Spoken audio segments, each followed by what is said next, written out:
Your name? Name. Hey, if you're looking for trouble, you came to the right place, buddy. Oh, wait a second. He means it. I do. Rambo, you gotta talk to me. I'm starting to dislike you. All right, put your hands on top of your head and turn around. It's 1980 in America, and a lone traveler with a distant look and a faint smile arrives in a quiet town by the lake. He walks up to a small house by the shore and asks two women if they knew the man he had served with in Vietnam. They are his friend's mother and sister. John gives them an old note with their address and a photo of their son standing next to him in uniform. The mother's face grows sad as she tells him that her son died last year from cancer, a sickness he got from his time in Vietnam. She says Agent Orange, the chemical used during the war, was to blame. The toxic substance destroyed jungles and ruined many lives. Shocked and speechless, John quietly gives her the photo and starts to leave, feeling the heavy weight of grief. He follows the open highway, and by nightfall, he reaches a small town in Washington called Hope. Local Sheriff Will Teasel, who knows everyone in town, notices the stranger right away and doesn't like him. Rambo's long hair and the American flag patch on his coat bother Will. He senses trouble even before a word is said. John stays quiet, walking on without trying to charm, apologize, or explain himself. Will offers him a ride, and after a short pause, John gets in. When he says he's going to Portland, the sheriff doesn't believe him. Portland is the other way. John says he's just looking for something to eat, but Will replies coldly that the nearest diner is 50 kilometers away. The message is clear: he wants John out of town. Will takes pride in keeping Hope quiet and orderly. To him, a drifter like John, quiet, intense, and unknown, seems dangerous. It's better to stop trouble before it starts. At the edge of town, he drops Rambo off and warns him not to come back. John says nothing. On the outside, he looks calm, but his military training keeps his emotions tightly controlled. As a light rain starts to fall, John turns and walks back into town, not waiting for the sheriff's car to leave. He knows he was treated unfairly and isn't going to ignore it. Will sees him and stops him again. This time, John doesn't even look at him. When the sheriff grabs his arm, John shakes him off with calm, controlled strength. That's enough to scare Will. He pulls out his gun and arrests him. A combat knife is found on John's belt. John says it's for hunting, but Will doesn't believe him and takes him to the station. At the jail, things get worse. Will charges John with vagrancy, resisting arrest, and carrying a hidden weapon. The other officers tease him, but Will stays focused on keeping order. He notices the dirt on Rambo and says the drifter needs a bath. John becomes more defensive, feeling like everyone in the room is against him. His eyes carefully take in the room from the weapons locker to the barred windows, which remind him of the prison camp where he was tortured years ago. Being treated like a prisoner again, this time in his own country, is too much for John. He shuts down and refuses to speak or cooperate with the search. Deputy G pulls the dog tags from his neck and reads the name John Rambo. Even knowing he's a soldier doesn't earn him any respect. When they try to take his fingerprints, he resists. Teasel walks in and threatens him with 90 days in jail and a $250 fine. He sets the court date for 10/0 and tells the officers to clean up the prisoner. Later, when John is made to undress, they see the deep, brutal scars covering his body. One young officer, Mitch, begins to wonder who this man really is. He wants to tell the sheriff, but Deputy G has already lost all patience. He spins Rambo around and hits him hard with a baton. Then comes the final humiliation. They spray him with high-pressure water, laughing like it's a game. When they try to shave him with a straight razor, the trauma becomes too much. Memories of Vietnam flood his mind. His breathing grows sharp and uneven, and finally, he snaps. In a flash, John takes down Deputy G and two other officers. His training takes over fast, precise, and ruthless, and he escapes the station, grabbing his knife on the way out. He bursts into the street, knocks a man off his motorcycle, and rides off into the rain. G rushes out with his rifle, ready to fire, but Teasel stops him. The streets are crowded, and Rambo is already out of sight. He hits the gas, speeding down the road with the sheriff chasing him. As the chase leaves the pavement and moves into rough terrain, John begins to pull ahead. Teasel calls for backup, but loses control of his car on a steep hill. His vehicle crashes and tumbles violently down the slope. Rambo's bike can't survive the drop, so he leaves it behind and runs on foot, disappearing into the mountains. Cold and soaked from the rain, he finds an abandoned construction camp deep in the woods. There, he gathers rope and heavy fabric to make a makeshift cloak to shield himself from the weather. Back in town, Teasel steps up the manhunt, bringing in K9 units and a helicopter, determined to catch Rambo. The dogs quickly pick up his scent. John moves north, following the compass hidden in his knife handle. But the sounds of the search team grow louder, closing in behind him. He climbs higher and finally reaches the top of a mountain, with no place left to run. As he starts down a steep cliff, above a roaring river, a helicopter appears overhead. Inside is Deputy G.E., armed and ignoring orders to capture Rambo alive. He yells at the pilot to keep the chopper steady, threatening to shoot if he doesn't. Bullets strike the cliff as John clings to the rock, knowing he can't hold on forever. With no other choice, he jumps. As he falls, he grabs tree branches to slow himself.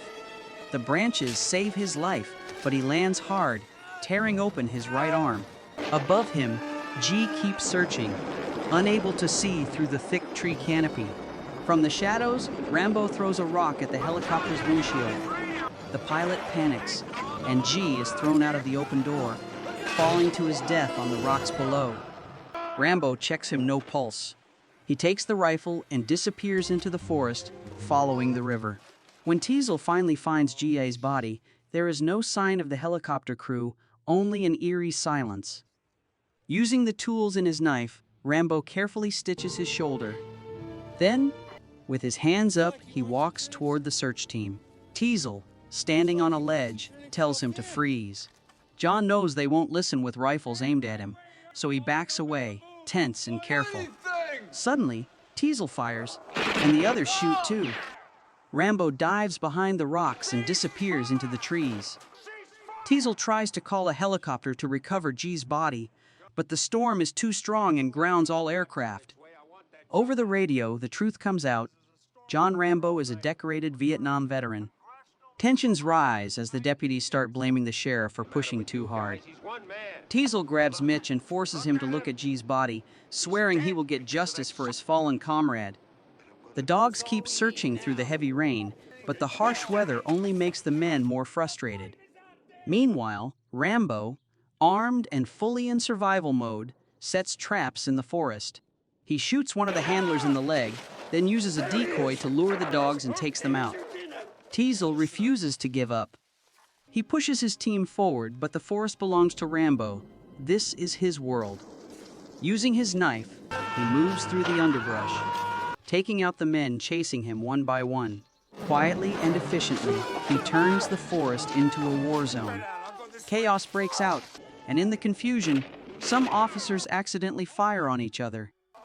Soon, only Teasel is left. Rambo corners him and strikes quickly. Before the sheriff can react, a knife is at his throat. John could have killed everyone, but he doesn't. All he wants is to be left alone. Showing this, he spares Teasel and disappears into the woods, taking a police radio with him. As the wounded are carried out of the forest, reporters arrive, and state police begin to show up. Teasel is determined not to back down. This is still his operation. With reinforcements now supporting him, he has a plan to finish what he started. At this moment, Colonel Sam Trotman arrives. He tells the officers that John is the best soldier he has ever had, able to survive without food, water, or help, even in the harshest conditions. Trotman is shocked that anyone survived. He tells Teasel to put aside his pride and stop the chase, let Rambo calm down, and let the military handle him. But Teasel refuses to back down. He doesn't want to look weak. With 200 trained officers under his command, he is sure they can corner Rambo and capture him. As Trotman turns to leave, he gives a grim warning. Teasel catches up and tries to get the colonel to stay with him. While the town braces for the coming storm, Rambo survives quietly in the wilderness. He hunts a wild boar for food and takes shelter in an abandoned cabin hidden in the woods. Using the stolen police radio, he hears officers calling for him to surrender. But Rambo stays silent. Hoping to calm things down, Teasel asks Colonel Trotman to make contact. They also plan to trace the signal as Trotman uses military call signs leader, Baker Team, Rambo, Raven, Vulture. The familiar words surprise Rambo. Then the colonel starts calling out the names of their old unit, one by one. John finally speaks, his voice heavy. He is the only one left alive. Trotman offers his condolences and urges him to surrender, but Rambo refuses. It's too late, he says. The sheriff drew first blood. Then the radio goes silent. Still, it is enough. The signal is traced, and by dawn, officers move in on his position in the mountains. Yet Rambo slips through their grasp once again. Rambo almost shoots a young hunter but sees the boy isn't a threat and lets him go. The others aren't so lucky. They spot him and fire warning shots to alert the authorities. John runs to an abandoned mine and locks himself inside. Moments later, officers surround the entrance and open fire, but they are surprised when he shoots back with an automatic rifle. A lieutenant gives Rambo 3 seconds to surrender. When he doesn't respond, they fire a rocket into the mine. The explosion causes a cave-in, sealing the entrance, but Rambo slips deeper into the tunnels just in time. Outside, the officers celebrate, taking photos and claiming victory. But when Teasel sees what they've done, he is furious. Once again, Teasel's orders not to fire were ignored. Now, they'll need a body to cover it up. Colonel Troutman arrives and challenges the sheriff's pride, warning him that he's only making things worse. But Teasel, exhausted and desperate to stay in control, storms off. With the bulldozer still hours away, he drags himself back to the station, tired and defeated. Meanwhile, deep in the dark mine, Rambo comes across old barrels of fuel. Rambo lights a torch and keeps moving, wading waist-deep into icy water, hoping the underground stream will lead him out. A swarm of rats attacks him, but he fights them off. Then he notices the torch smoke rising. There's airflow. He follows it, moving through the darkness until he finally comes out above ground. Meanwhile, back in town, Teasel finds Troutman at a local bar. Now calmer, the sheriff quietly apologizes. He asks Troutman what he would have done in his place. Teasel admits he almost killed Rambo himself, but something made him stop. Then he asks the colonel what he would have done. Troutman doesn't have an answer. It has been too long since he really knew the man John became. They both assumed he died in the cave-in, but neither is sure. In reality, Rambo is still very much alive. Rambo sees a convoy on the highway and jumps onto a military truck. He climbs into the cab, holding the driver at knife point, and finds out the truck is carrying M60 machine guns and ammunition. Without hesitation, he throws the driver out. The hijacking is immediately reported to the police. Teasel gets the call. Rambo is back alive and armed. As John drives, a patrol car opens fire, breaking the truck's side window. He swerves, forcing the car off the road and into a parked vehicle. Then he drives through a roadblock, heading straight into the heart of Hope. At a gas station, he crashes the truck. Fuel spills from the pumps, and John sets it on fire, causing a huge explosion that stops the pursuit and throws the town into chaos. Armed with the M60, Rambo walks into Hope, ready for battle. Teasel declares a state of emergency and tells everyone to stay inside. At the station, Troutman makes one last attempt to reason with the sheriff, but Teasel loses his temper, accusing the colonel of always taking Rambo's side. Teasel grabs a weapon and tells Troutman to leave, but the colonel doesn't argue. He warns the sheriff again. This won't end well. He offers to talk to Rambo himself, the only person who might reach him, but Teasel refuses to give up control of his town. While emergency crews fight fires, Rambo stays hidden in the shadows. Meanwhile, Teasel climbs up to the station's attic. Teasel thinks Joan is after him personally. He checks the roof as gunshots echo through the streets. Rambo is destroying transformers, cutting power to entire blocks. He fires into storefronts, forcing the police to scatter, then slips into a gun shop. Inside, he lights the powder and ammunition, causing a huge explosion that shakes the whole street. Teasel scrambles, not knowing where the next shot will come from. Suddenly, Rambo opens fire on the police station, tearing through the walls. He moves inside, knowing Teasel is somewhere above. The sheriff fires first, but John shoots back, hitting Teasel and sending him crashing through the skylight. Wounded, Teasel falls to the floor, and Rambo stands over him, ready to finish what he started. Just as Rambo is about to pull the trigger, Troutman's voice cuts through the smoke. The colonel orders him to stop. Teasel groans on the floor, still shouting insults and calling John insane. But Troutman stays calm and firm. He warns that if Rambo continues, the full force of the U.S. Army will come after him and no one will survive. At last, Rambo speaks. His voice cracks as all the pain he's held inside comes out. He didn't ask for this life.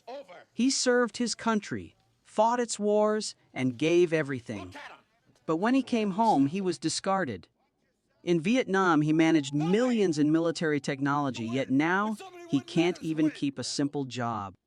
No one respects him. Everyone sees him as just a drifter. He gave everything and got nothing in return.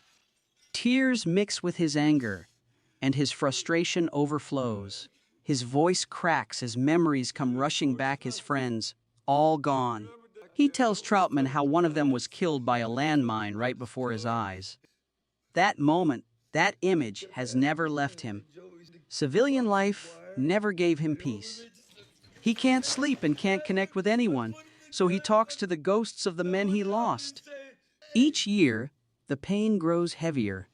Troutman steps forward and quietly embraces Joan. It's more than a gesture. It's the only sense of safety Rambo has felt in years. For a brief moment, the weight of everything lifts. With the colonel by his side, he lowers his weapon and surrenders. The war outside ends, and so does the one inside him. This iconic action film, based on David Morrell's best-selling novel, almost went in a very different direction behind the scenes. Sylvester Stallone, who played Rambo, was so unhappy with the original cut that he tried to buy the rights just to destroy every copy.